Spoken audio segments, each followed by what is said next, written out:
how to see recently viewed pins on Pinterest. Now, in this video, I'm going to be showing you a quick tutorial on how you can see recently viewed pins on your Pinterest app. But of course, if your first thing that you want to do is pull up and open up your Pinterest application.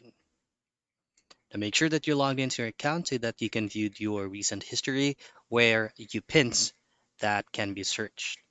Now, at the lower right portion of your screen, you should be able to see this profile icon. Just simply tap on that.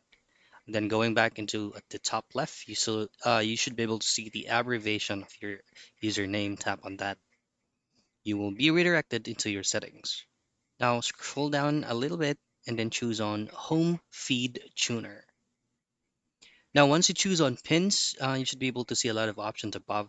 But once you choose on pins, all these images right here will actually the recently viewed pins on your Pinterest account. And that's pretty much it. That's how you see recently viewed pins on the Pinterest app.